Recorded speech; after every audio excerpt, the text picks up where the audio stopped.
দর্শক, কুমিল্লার মুরাদনগর সারা বাংলাদেশকে স্তব্ধ করে দিয়েছে।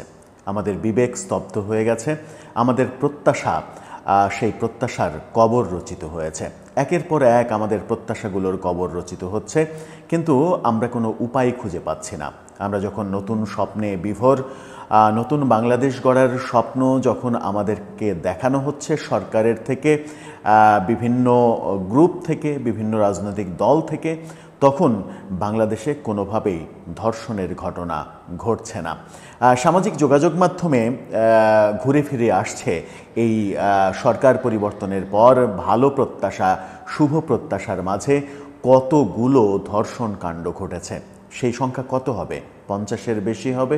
তো এতগুলো যদি সংবাদ মাধ্যমেই আসে, সংবাদ মাধ্যমে না আসা ধর্ষণ কাণ্ডের সংখ্যা তাহলে কত? এই যে সমাজে এই নরপিশাচদের তাণ্ডব চলছে, সেই তাণ্ডব কেন থামছে না? অনেকদিন আগেই সেনাপ্রধান একটি মন্তব্য করেছিলেন। সেনাপ্রধান এবছরের ফেব্রুয়ারির 25 তারিখ রাওয়া ক্লাবে এক অনুষ্ঠানে মন্তব্য করেছিলেন যে দেশের আইনশৃঙ্খলা পরিস্থিতির অবনতি কেন? এর কারণ হচ্ছে মানুষ মনে করছে আমার যা খুশি তাই করতে পারি, আমার যা ইচ্ছা তাই করব, কিছুই হবে না, কোনো বিচার হবে না। কারণ এদেশে মবতন্ত্র প্রতিষ্ঠিত হয়েছে। মব করে বিচার হয় না, মব করলে শাস্তি হয় না, মব করলে সরকার কিছু বলে না। এটা মানুষের কাছে প্রতিষ্ঠিত হয়ে গেছে। সেই প্রতিষ্ঠিত সত্য থেকে এক ধরনের অনুপ্রেরণা পাচ্ছে এই নরপিশাচরা। তারা মনে করছে আমরা যাই করি কিচ্ছু হবে না, কারণ এদেশে কোনো কিছু হয় না, এদেশে মবের বিচার হয় না। সেই কারণে যেমন ধর্ষক ধর্ষণ করে পালিয়ে যেতে পারে, গণপিটুনির হাত থেকে বেঁচেও আবার পালিয়ে যেতে পারে, আবার গণপিটুনি দেয়া অতি উৎসাহী তথাকথিত কি বলবো এদেরকে, ছাত্র জনতা কিংবা তৌহিদি জনতা কিংবা যে জনতাই হোক, তারা যখন সেই নারীর অশ্লীলতাকে, নারীর সম্ভ্রমকে ভিডিও করে এবং তাকে নতুন করে তার উপরে অত্যাচার করে, তাকে মারপিট করে, কোন সমাজে বাস করছি আমরা? প্রকৃত ঘটনা কি ভেতরে? অনেক গতকালকে থেকে অনেক চর্চাই হচ্ছে, অনেক কিছুই হচ্ছে, কিন্তু ভেতরের বাস্তবতা কি এবং ওই ভুক্তভোগী নারী এখন কি মনে করছেন, কি বাস্তবতায় রয়েছেন, সেই আলোচনা করব এই ভিডিওতে। থাকবেন পলিটিক্স টিভির নিয়মিত আয়োজনে।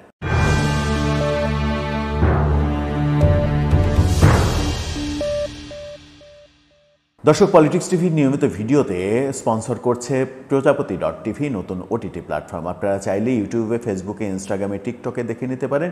ডেসক্রিপশন বক্সে লিঙ্ক দেওয়া থাকবে, সেখান থেকেও আপনারা দেখে নিতে পারেন প্রজাপতির কার্যক্রম। চলে যাচ্ছি মূল ভিডিওতে। বলছিলাম, কুমিল্লার মুরাদনগরে আদতে হয়েছে কি? আজ আমাকে ধর্ষণ করেছে, পরে তার একটা মায়াক করবে, আর একটা বুনে করবে, এটা আমার মানে নেওয়া অসম্ভব। ফাঁসি ছাড়া যদি না হয় আমি এখন তো এটা মানিয়ে নিতে পারবো না। যদি মানিয়ে নিতে না পারি, ও যদি আমার জামিন হয়, চোখের সামনে এসে ঘুরে বেড়ায়, আমি তো বলেছি যে আমি এই জীবন রাখবো না, আমি নিজের জীবন নিজেকে শেষ করে দেবো। আমি মামলা করছি, আমি আবার উঠাইলাম। আপনি উঠাই বলবেন? হ্যাঁ। কেন বলবেন? আমি 10 জনে ভালো চাই। এটা তো 10 জন সে আপনার ক্ষতি করে গেছে, আপনি তার ভালো চান না? না, আমার কে কই চাপও দেয় না বা কে টাকার লোভে দেখায় না। খোলার বাপে কইছে তোর যখন মান সমান গেছে কই কেতেম কেস কল ফাইতি না না কোনো কল ফাইতি না। তুই মূল ঘটনা বলার আগে সাংবাদিক জুলকান্নাহের শায়ের একটি পোস্টে তিনি কি লিখেছেন সেটা একটু উল্লেখ করি। তিনি একটা ছোট্ট ইংরেজিতে পোস্ট দিয়েছেন, যার বাংলা করলে তার পোস্টটা আপনারা দেখে নিতে পারেন। তিনি ডেইলি স্টারের একটা সংবাদ শেয়ার করে সেই পোস্টে লিখেছেন, বৃহস্পতিবার কুমিল্লায় 21 বছর বয়সী এক তরুণীকে ছুরিকাঘাত করে ধর্ষণ করা হয়েছে। অন্যদিকে ময়মনসিংহে এক শিশুকে ধর্ষণের অভিযোগে গতকাল 2 জনকে কারাগারে পাঠানো হয়েছে। নোয়াখালীতে মাদ্রাসার পরিচালক সাখাওয়াতুল্লাহ প্রতিষ্ঠানের ছাত্রী হোস্টেলে 6ষ্ঠ শ্রেণীর এক ছাত্রীকে ধর্ষণের চেষ্টার অভিযোগে গ্রেপ্তার হয়েছেন। কিছু নমুনা দিয়েছেন শুধু জুলকান্নায়ের শায়ের। এই নমুনার পাশাপাশি যদি আমরা আরেকটা নমুনা দেখি, সামাজিক যোগাযোগ মাধ্যমে এই ফটোকার্ডটা ছড়িয়ে পড়েছে। গত 10 মাসে অন্তত এই ফটোকার্ডে 31টা ধর্ষণের খবর স্ক্রিনশট হিসেবে এসেছে। আপনারা দেখে নিতে পারেন সেই ফটোকার্ডটা। সেখানে কারা করেছে এটা সহজেই বোঝা যায় যে এটা সরকারের যারা সমালোচনা সমালোচনা করে তারাই এই ফটোকার্ডটি তৈরি করেছে। কিন্তু এই যে সংবাদের শিরোনামগুলো গত 10 মাসে এখানেই উঠে এসেছে অন্তত 31টি সংবাদ শিরোনাম, সেই শিরোনামগুলো আমাদেরকে কি বলছে? এই শিরোনামগুলো আমাদেরকে ভয়াবহ তথ্য দিচ্ছে। মুরাদনগরের ঘটনা তার থেকে বিচ্ছিন্ন কিছু নয়। আমরা যে বিচারহীনতার সংস্কৃতির মধ্যে দিয়ে আছি, বিচারহীনতার সংস্কৃতি কেমন একটু লক্ষ্য করুন। এই মুরাদনগরের একজন উপদেষ্টা, সরকারের খুবই প্রভাবশালী উপদেষ্টা আসিফ মাহমুদ সজীব ভুঁইয়া, ধর্ষণকাণ্ডের প্রকৃত রহস্য উদ্ঘাটন করা কিংবা প্রকৃত দোষীদের শাস্তি দেওয়ার বদলে তিনি তার সামাজিক যোগাযোগ মাধ্যমে নিজের যেটা ফেসবুক আইডি, তিনি তার পেজে, যেটা জনপ্রিয় পেজ আসিফ মাহমুদ সজীব ভুঁইয়া নামে যে পেজ, সেই পেজে পোস্ট দেননি। তার আরেকটা আইডি, তার দুইটা আইডি, তার আরেকটা আইডি যেটা আসিফ মাহমুদ নাম, সেই আইডি থেকে তিনি পোস্ট দিয়েছেন। পোস্ট দিয়ে এটাকে আওয়ামী লীগীকরণ করার চেষ্টা করেছেন এবং আওয়ামী লীগকে কারা গত 10 মাসে ব্যাকআপ দিয়েছে, কারা পৃষ্ঠপোষকতা দিয়েছে, তারাই এই কাজ করেছে, এভাবে প্রতিষ্ঠিত করার চেষ্টা করেছেন। তিনি যখন আওয়ামী লীগীকরণ করার চেষ্টা করছেন, তখন এর জবাবে বিএনপি মহাসচিব মির্জা ফখরুল ইসলাম আলমগীর বলেছেন যে মুরাদনগরের একজন উপদেষ্টা সেখানে একটা ত্রাসের রাজত্ব কায়েম করেছেন এবং সেই তাসের রাজত্ব আওয়ামী ফ্যাসিস্টদের জন্য চাইতেও ভয়াবহ। হিন্দু বাড়ি, হিন্দু জমি দখল করে নৈরাজ্য সৃষ্টি করেছেন। এই অভিযোগ মির্জা ফখরুল ইসলাম আলমগীর দিয়েছেন যে তিনি উপদেষ্টা নন, একজন এমপির মতো প্রভাব বিস্তার করার চেষ্টা করছেন এলাকায়। এই যে ধর্ষণকাণ্ডকে কেন্দ্র করে ধর্ষণ বিষয়ে কথা বলতে গিয়ে মির্জা ফখরুল এমন কথা বলেছেন। আসিফ মাহমুদ সজীব ভুঁইয়া তার সংবাদ শিরোনাম, মানে গণমাধ্যমও তাকে নিয়ে নিউজ করেছে। তার খবরটাও আপনারা দেখে নিতে পারেন যে কুমিল্লার ঘটনায় আওয়ামী সন্ত্রাসীদের আশ্রয় প্রশ্রয়দাতারা দায়ী, এমন মন্তব্য, যেটা আমি তার পোস্ট থেকে বললাম যে তিনি পোস্ট করেছেন। এই যে কর্মকাণ্ডগুলো চলছে, তাতে কি হচ্ছে? তাতে কি ধর্ষণকারীরা এক ধরনের উৎসাহিত হচ্ছে না? ধর্ষণকারীরা যখন উৎসাহিত হচ্ছে, তখন আপনি প্রকৃত সত্য উদ্ঘাটন করবেন কিভাবে?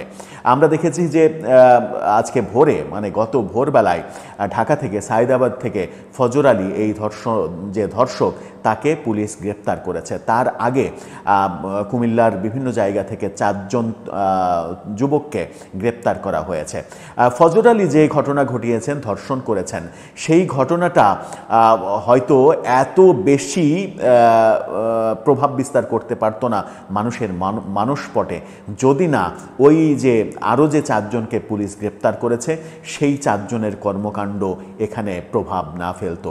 এই 4 জন সহ আরও অনেকে যেটা করেছে সেটা হচ্ছে যে উল্টো ওই ভিকটিম নারীকে তারা মারধর করেছে এবং উলঙ্গ অবস্থায় তাকে মারধর করেছে, সেই ভিডিও চিত্র করেছে, ভিডিও চিত্র ধারণ করে ফেসবুকে সেটা প্রচার করে দিয়েছে, সেটা ভাইরাল করে দিয়েছে। এই কাণ্ড যারা করতে পারে, এই কাণ্ড কারা করতে পারে? এদেরও এই ক্ষেত্রেও আবার রাজনীতির চর্চা হচ্ছে। এই ক্ষেত্রে শিবির বলছে এটা বিএনপির ছাত্রদলের লোকজন করেছে, আবার ছাত্রদল বলছে এটা শিবিরের লোকজন করেছে।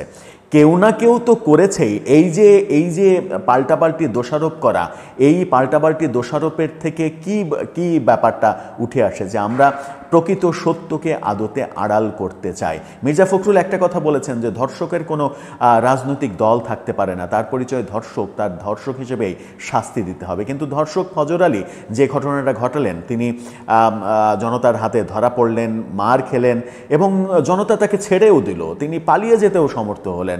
কি আজব কারখানা! যদি আওয়ামী দোসর কাউকে গ্রেপ্তার করা হতো, আওয়ামী দোসরের ট্যাগ লাগিয়ে, যেটা সারা দেশে গতকালকেই অনেক জায়গায় হয়েছে, যেটা নিয়ে আরেকটা ভিডিও আমরা করব, আপনারা দেখবেন আশা করি, তাহলে এই পালিয়ে যাওয়ার ঘটনাটা হয়তো হতো না, তাকে পুলিশ ডেকে পুলিশে দেওয়ার ঘটনা হতো। সে কিন্তু পালিয়ে যেতে পেরেছে। পালিয়ে যাওয়ার পরে কি হয়েছে? ভিকটিম নারীকে এই অতি উৎসাহী কুলাঙ্গার এই জানোয়ারগুলো তাকে বিবস্ত্র অবস্থায় মারধর করেছে এবং সেই ভিডিও চিত্র করেছে, তাকে আবার নতুন করে নির্যাতনের চেষ্টা করেছে। এই কাজ যারা করেছে তারা আমার মনে হয় যে ফজর আলীর চাইতে অনেক বেশি নিকৃষ্ট কাজ করেছে। এই কাজের সঙ্গে আরও কারা কারা জড়িত, কাদের ইন্ধনে এই কাজ হয়েছে, এই কাজ নিশ্চিত করে 2-4 জনের দ্বারা হয়নি, 2-4 জনের ইন্ধনে হয়নি। কাদের ইন্ধনে এটা হয়েছে সেটা বের করতে হবে। যার বের করতে না পারলে যেটা হবে সেটা হচ্ছে যে ভুক্তভোগী নারী একবার সাক্ষাৎকার দিচ্ছেন গণমাধ্যমে যে আমি মামলা করেছি, আমি এই যারা দোষী তাদের এই ফজর আলীর ফাঁসি না হওয়া পর্যন্ত থামবো না, আমার মুখ কেউ বন্ধ করতে পারবে না, আমি তার ফাঁসি যদি না দেখি তাহলে আমি উপরে যাব, আরও উপরে যাব, এইভাবে তিনি বলেছেন। আবার আরেকটা সাক্ষাৎকারে মানে দৈনিক কালের কণ্ঠ তার একটা ভিডিও সাক্ষাৎকার চেহারা ব্লার করে দিয়ে সামনে এনেছে। সেখানে তিনি বলছেন যে তিনি মামলা প্রত্যাহার করে নেবেন। তার স্বামী তাকে বলেছে মামলা প্রত্যাহার করে নিতে। এই মামলা করে কী লাভ, মামলা করে তুই কি পাবি, এমনটা তাকে তার স্বামী বলেছেন। এটাও একটা রহস্যজনক ব্যাপার, কারণ কোন চাপে, কাদের চাপে, কারা ভয় দেখিয়েছে যে মামলা তুলে নাও। যেহেতু এই নারী সনাতনী নারী, হিন্দু ধর্মের অনুসারী, তাকে নানাভাবে বিভিন্ন রাজনৈতিক চাপ দেয়া হতেই পারে। এই রাজনৈতিক চাপ যদি দেয়া হয় এবং সেই চাপে তিনি যদি মামলা তুলে নেন, তার স্বামী যদি ভয় পায়, 2 সন্তানের মা এই নারী, বয়স কত, মাত্র 25 বছর বয়স, 2 সন্তানের মা, তার সামনের যে ভবিষ্যৎ, এবং এত কিছুর পরেও তিনি যে দমে যাননি, তিনি যে বোল্ডলি কথা বলছেন। প্রথমে তিনি বলেছেন যে আমি ফাঁসি না দেখে ছাড়ব না, সেই কথার পরে আবার পরবর্তীতে তিনি ভয় পেয়ে মামলা উইথড্র করার কথা বলছেন, মামলা আর চালাবেন না, কারণ তার স্বামী বলেছে মামলা করে কী লাভ। তার মানে হচ্ছে যে এই নারীকে এবং এই নারীর স্বামীকে ভয় দেখিয়েছে কোনো না কোনো গোষ্ঠী। কারা এই কাজ করছে? মির্জা ফখরুল আসিফ মাহমুদ সজীব ভুঁইয়াকে অভিযুক্ত করেছেন যে তিনি হিন্দুদের নির্যাতন, জমি দখল, এটা ওটা বিভিন্নভাবে ত্রাসের রাজত্ব কায়েম করেছে। আসিফ মাহমুদ সজীব ভুঁইয়া দায়ী, নাকি অনেকে বলছেন যে এই ফজর আলী তিনি 5 আগস্টের পরে মহাদর্পে বিএনপির হয়ে বিভিন্ন কর্মকাণ্ড করেছেন, বিভিন্ন ত্রাসের রাজত্ব কায়েম করেছেন। তাহলে এইটা কি বিএনপির কাঁধে যাবে নাকি আওয়ামী লীগের কাঁধে যাবে? অনেকে বলছেন যে এই ফজর আলী সামাজিক যোগাযোগ মাধ্যমে, বিশেষ করে এই আসিফ মাহমুদ সজীব ভুঁইয়াদের যিনি গুরু, তিনি বিদেশে বসে থেকে ফতোয়া দিচ্ছেন যে এই ফজর আলী আওয়ামী লীগ করতো, একে আওয়ামী লীগের দোসর, আওয়ামী লীগের এর বিচার করতে হবে, এর 14 গোষ্ঠীকে ধরতে হবে, এরকম ফতোয়া দেওয়ার চেষ্টা করছেন। এখন আমি যদি প্রশ্ন করি যে তিনি যদি এই ফজর আলী, ধর্ষকের কোনো রাজনৈতিক পরিচয় বিবেচনার কোনো কারণ নেই, ধর্ষকের শাস্তি, তাকে প্রপার যে শাস্তি আইনে সেই শাস্তি দিতে হবে। অনেকে বিক্ষুব্ধ হয়েছেন সামাজিক যোগাযোগ মাধ্যমে, অনেক অভিনেতা অভিনেত্রী অনেক বড় বিচার চাচ্ছেন, কেউ কেউ সরাসরি তাকে ব্রাশ ফায়ার করে মেরে দেওয়ার কথা বলছেন, ক্ষোভ রাখতে পারছেন না, অনেকে লাইভ করে কান্নাকাটি করছেন এবং লাইভ করে অনেকে বলছেন যে স্বৈরাচার ধর্ষকের চাইতে অনেক ভালো ছিল, আমরা অনেক আগেই ভালো ছিলাম, আমরা ভুল করেছি, আমরা বোধহয় এই আন্দোলন করে ভুল করেছি, এখন বুঝতে পারছি আমরা ভুলের রাজ্যে রয়েছি। অনেকেই অনেক কথা বলছেন, কিন্তু এই অনেক কথার মধ্যে আসল কথাটা কি? এখন যদি বলি যে এই যে আওয়ামী লীগ ট্যাগ দিয়ে বিষয়টাকে ভিন্ন খাতে প্রবাহিত করা, তাহলে তো প্রশ্ন আসে যে বৈষম্য বিরোধী আন্দোলনের অন্যতম নেতা সার্জিস আলমরা, এই আসিফ মাহমুদ সজীব ভুঁইয়ারা, তারাও তো আওয়ামী লীগের রাজনীতির সঙ্গে জড়িত ছিল, তারাও সার্জিস আলম ছাত্রলীগের একেবারে প্রভাবশালী একজন ছিলেন। তাহলে সার্জিসের এখন যে সকল ভালো কর্মকাণ্ড কিংবা বৈষম্য বিরোধী আন্দোলনকে যদি আমি ভালো কর্মকাণ্ড হিসেবে দেখি, তাহলে সেই ভালো কর্মকাণ্ডের ক্রেডিট কি আপনি আওয়ামী লীগকে দেবেন, ছাত্রলীগকে দেবেন? তার ছাত্রলীগের অতীত ইতিহাস নিয়ে এখন বিচার করবেন যে সার্জিস এই ভালো কাজ করেছে, এটা ছাত্রলীগের ক্রেডিট, এটা ছাত্রলীগ করেছে? সার্জিসকে কি আপনি এখন ছাত্রলীগ হিসেবে ট্যাগ করবেন নাকি তাকে এনসিপি নেতা হিসেবে ট্যাগ করবেন? আগে কে কি ছিল সেই ট্যাগিং দিয়ে বিষয়টাকে ভিন্ন খাতে নিয়ে গিয়ে রাজনীতিকীকরণ করে কি বার্তা দিতে চাইছি আমরা জাতিকে, আমরা এর ভেতর থেকে যদি বের হতে না পারি, আমরা যদি দেশে বিচারের ব্যবস্থা, আইনের শাসন প্রতিষ্ঠা করতে না পারি, তাহলে এরকম কাণ্ড ঘটবেই। যে একটা স্ক্রিনশট দেখিয়েছি যে একটা ফটোকার্ডে অন্তত 31টা ধর্ষণের নিউজ গত 10 মাসের, এই ঘটনাগুলো আরও ঘটবে। এবং এই আলোচনা যখন করছি তখন গত রাত থেকে আজকে পর্যন্ত আরও কয়েকটি ঘটনা বিভিন্ন জায়গায়, কক্সবাজার সহ বিভিন্ন জায়গায় ঘটেছে, যে খবরগুলো আসতে শুরু করেছে। তার মানে ঘটনা থেমে নেই, ঘটনা চলছে। সরকার কি থেমে আছে? সরকার কি কিছু করছে? পুলিশ 5 জনকে গ্রেপ্তার করেছে এবং যে ঘটনা, আসল ঘটনা বললাম যে ধর্ষককে মারধর করে ছেড়ে দিয়ে যিনি ভিকটিম তাকে নির্যাতন করা, তার ভিডিও ধারণ করা, সেই ভিডিও ধারণ করে ফেসবুকে দেয়া, এই কর্মকাণ্ড যে জানোয়ারগুলো করেছে, এই জানোয়ারগুলোর রাজনৈতিক পরিচয় যদি থাকে সেটাও উদ্ধার করা হোক। উদ্ধার করে যথাযথ শাস্তির ব্যবস্থা করা হোক, যেন ভবিষ্যতে এই কাণ্ড কোনো নারীর সঙ্গে আর কেউ করতে না পারে। আর ভবিষ্যতে মোবাইলের ক্যামেরাটা অন করার আগে প্রত্যেকটা মানুষই যেন ভাবে যে এই কাজটা আমার উচিত হচ্ছে কিনা, এই কাজটা করলে আমি শাস্তির মুখোমুখি হব কিনা। দর্শক, আপনার মন্তব্য জানিয়ে লিখতে পারেন আমাদের কমেন্ট বক্সে।